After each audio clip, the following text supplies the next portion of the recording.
Alright guys, we're kind of on a roll here from MantukaSNK's Polish lock collection. So I'm looking for the Dimple lock. This is a Yale Dimple lock.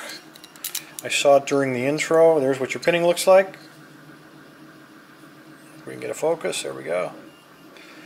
And the most important thing is look and see how many pins there are if you can. So we're looking at 5 pins. That first one there is not a pin. That's an anti-drill. Probably a carbide insert that keeps us from drilling things out. But we don't want to do that to open this lock. We're going to try to pick it.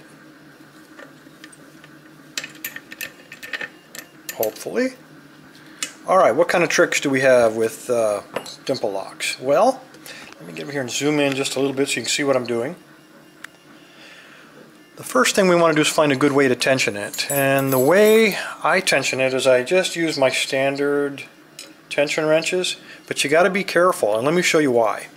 If you choose the smallest one, I usually try to choose the biggest one, but if you don't, what will happen is when you put it in there, it'll seize up, it'll pinch between the core and the outer rim, and you'll think you're picking and putting tension, but you're really not. So try to fit the fattest possible tension wrench you got in there, and give it a couple of jiggles, and you can kind of see that core just moving freely, and that's kind of what we're after. So I've got my thick one, and let's see what we got here. I'll try a standard flag. Now, whenever possible, you want to, of course, try to work on the opposite corner, but you want to slide your pick down one of the sides, and what happens is that side will act as a guide for your pick, and it'll keep that everything kind of lined up with the pins. So if you can do that, and you can't always because of the warding, but if you can do it, it sure does help things out. Alright, heavy tension, because usually these locks do not have security pins. Okay, so just find a binder, and I think it's pin 1.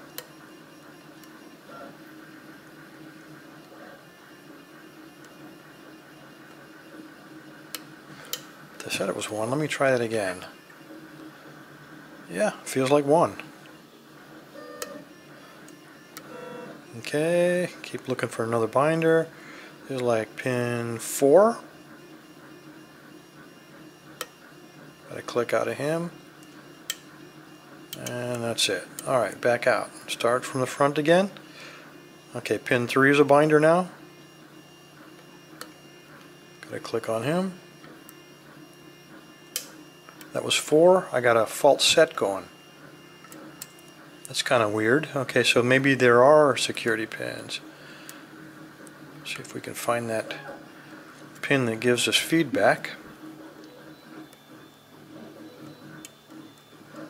Okay, it feels like the very last one. So it'll be pin 5.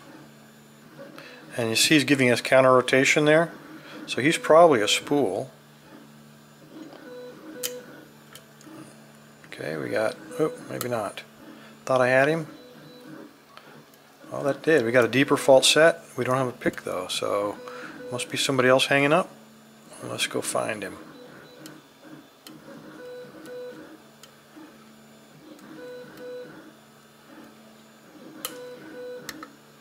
Feels like 5 again. Got to get under. Wow, he's really putting some. That's a deep spool. A lot of counter rotation. Oop, fell off the pin. And there we go. Alright, so pin 5 is definitely a spool. But anyway, there you go guys. MantukaSNK, thank you sir for the lock. Everybody else, stay safe, stay legal, and get yourself a couple dimple picks and expand your repertoire.